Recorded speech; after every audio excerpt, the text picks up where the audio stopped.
1989. Michael Hutchence is at the absolute peak of his fame. Kick has sold over 10 million copies. INXS is selling out stadiums worldwide. MTV plays their videos constantly. Michael's face is on magazine covers everywhere. He should be thrilled, right? He should be riding this wave of success and enjoying every minute.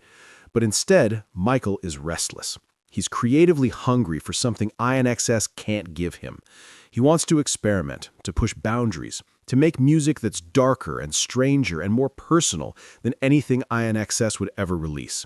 So in secret, while INXS is between albums, Michael starts a side project with an Australian experimental musician named Ollie Olsen. They call it Max Q. And what they create is so different from INXS that when the album comes out, fans are shocked. Critics are confused, and Michael's bandmates are quietly furious.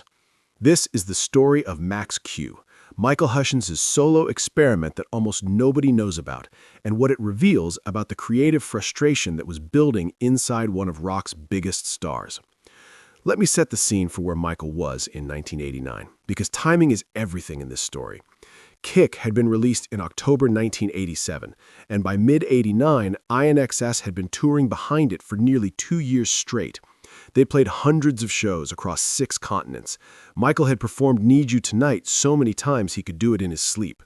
The Kick album was still selling, still generating revenue, still dominating MTV. From the outside, this looked like the dream. But from Michael's perspective, he was trapped in a formula that was starting to feel suffocating. Here's what people don't understand about being in a successful band. Once you have a hit album, everyone wants you to make that album again. The record label wants Kick Part 2.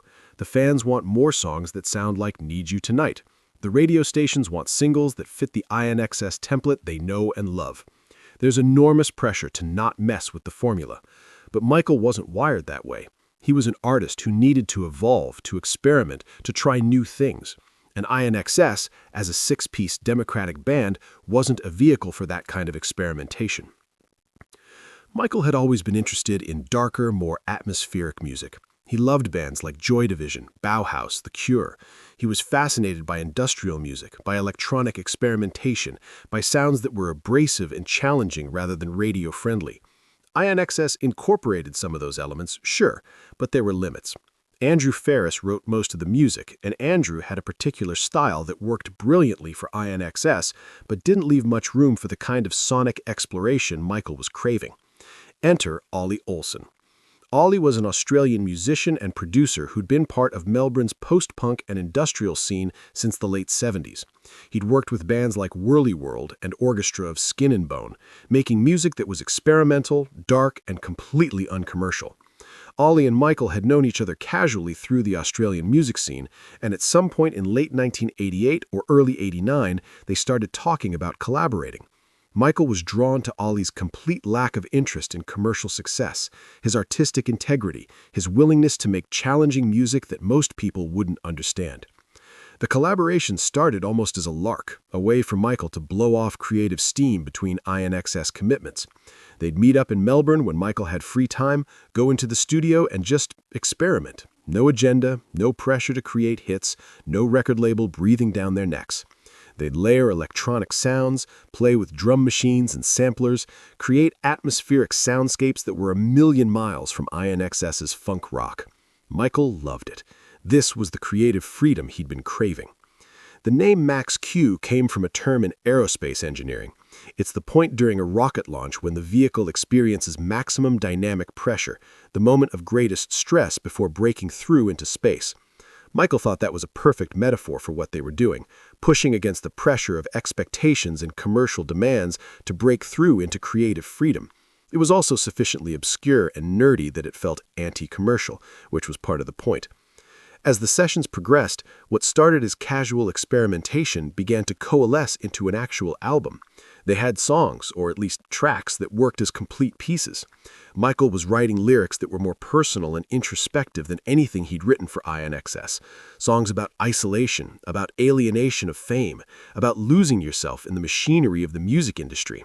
This was Michael processing his own experience in real time through music. The album that emerged from these sessions was self-titled, Max Q, released in October 1989. And it was weird. Not weird in an inaccessible way, but definitely not INXS. The sound was darker, more atmospheric, more electronic. Michael's vocals were often treated with effects, making them sound distant and ethereal rather than the upfront, confident delivery people expected from an INXS record. Songs like Way of the World had this brooding, almost gothic quality, sometimes was sparse and haunting.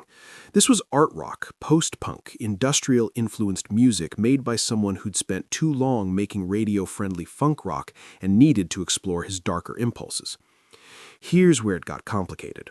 Michael didn't position Max Q as a solo project initially. He and Ollie promoted it as a collaboration, a band project separate from INXS. But everyone knew Michael Hutchence was the draw. The marketing, the press coverage, the interviews, they all focused on Michael. INXS frontman's side project was the hook. And while Ollie understood that was inevitable, it created an awkward dynamic where Michael was simultaneously trying to escape the INXS shadow while also leveraging his INXS fame to get people to pay attention to Max Q. The INXS guys were not thrilled about Max Q. They never said so publicly at the time because that would have been bad for band unity and the brand, but privately, there was tension. Here's Michael, at the peak of INXS's success, putting time and energy into a side project instead of focusing entirely on the band. Andrew Ferris, who wrote most of INXS's music, must have felt like Michael was saying the band's sound wasn't enough for him. The other members must have wondered if Michael was trying to launch a solo career and leave INXS behind. The whole thing created doubt and insecurity within the band at exactly the wrong time. Michael tried to navigate this carefully. In interviews, he'd emphasized that Max Q wasn't a replacement for INXS, just a creative outlet for musical ideas that didn't fit the INXS template. He'd say things like, INXS is where I make music that connects with a broad audience. Max Q is where I make music that connects with me. He was trying to have it both ways, to maintain his commitment to INXS while also asserting his right to creative independence. The Max Q album got mixed reviews. Critics who appreciated experimental music praised it for being bold and interesting, a genuine artistic statement rather than a commercial calculation. But critics who expected something more accessible, more INXS-like, were disappointed and confused. Why is Michael Hutchence making gloomy post-punk music when he's supposed to be a sex symbol rock star?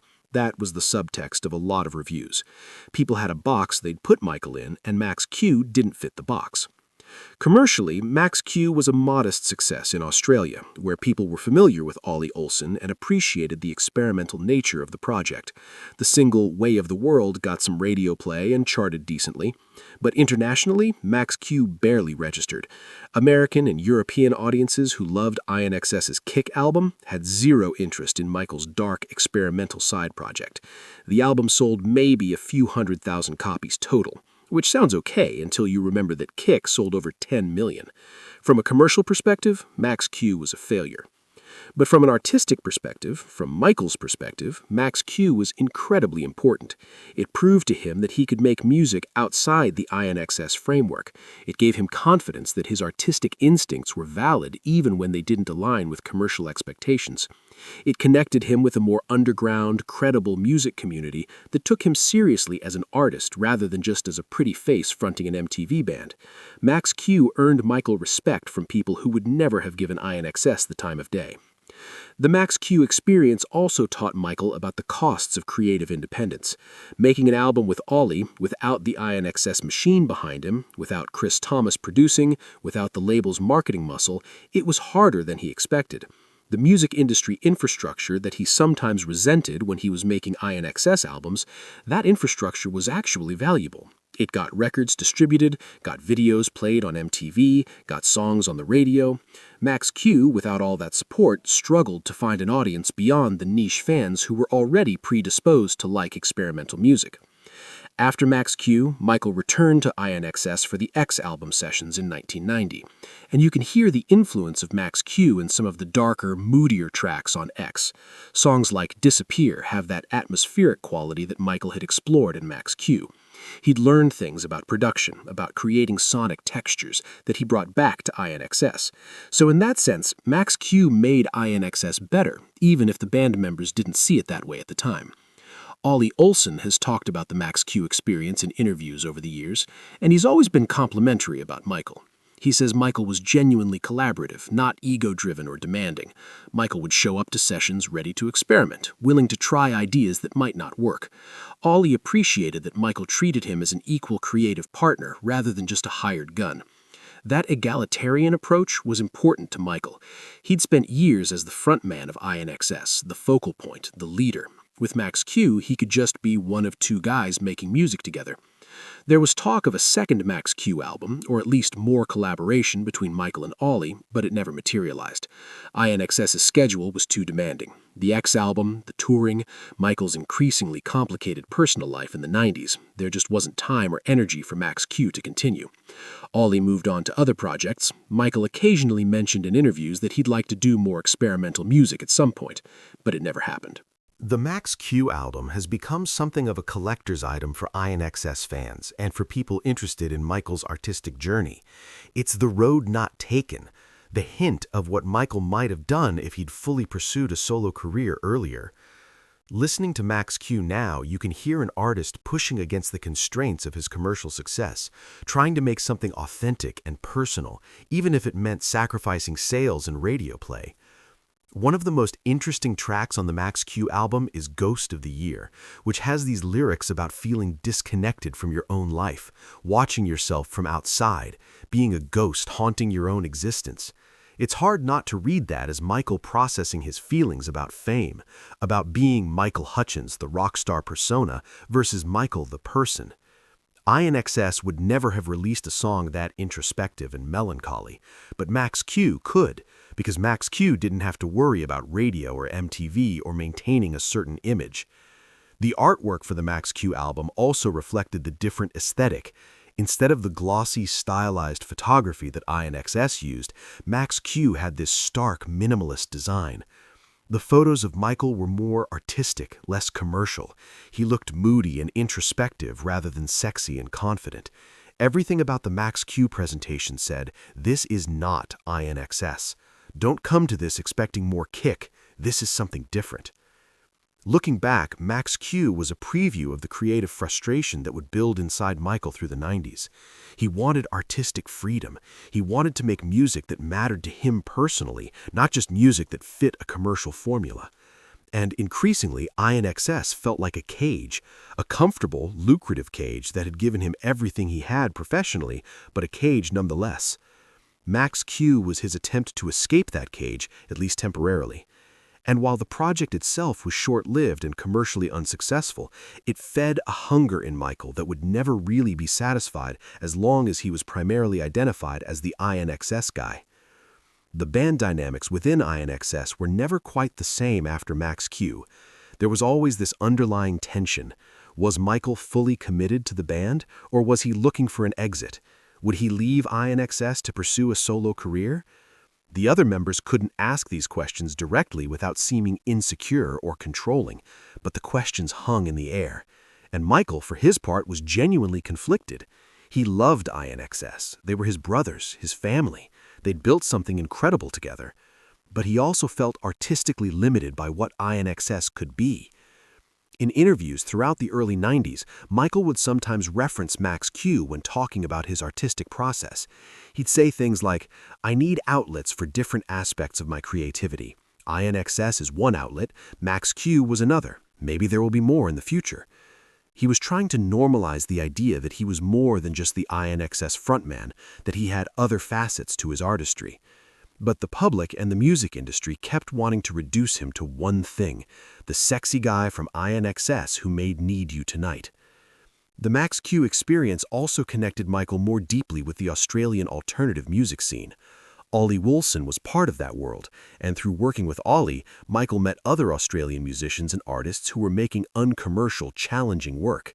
This network became important to Michael. These were people who valued artistic integrity over commercial success, who weren't impressed by INXS's platinum records, who saw Michael as a fellow artist rather than as a celebrity. That grounding was something Michael needed, especially as INXS's fame grew more and more surreal. By the mid-90s, Michael was actively planning a full solo career. He was writing songs, talking to producers, envisioning an album that would be entirely his own vision. And that solo work was much more aligned with what he'd done in Max Q than with INXS's sound. Darker, more introspective, more electronic. Max Q had shown him the direction he wanted to go. He just needed the courage and the opportunity to fully commit to it. But then his personal life spiraled with the Paula Yates situation, the custody battles, and the time and mental space he needed to develop a solo career evaporated. When Michael died in November 1997, one of the things that was lost was the potential of his solo work. The Max Q album gives us a glimpse of what that might have sounded like, but only a glimpse. Michael's artistic vision was evolving, and who knows what he would have created if he'd had another decade or two to develop it. Max Q is a tantalizing hint of unfulfilled potential.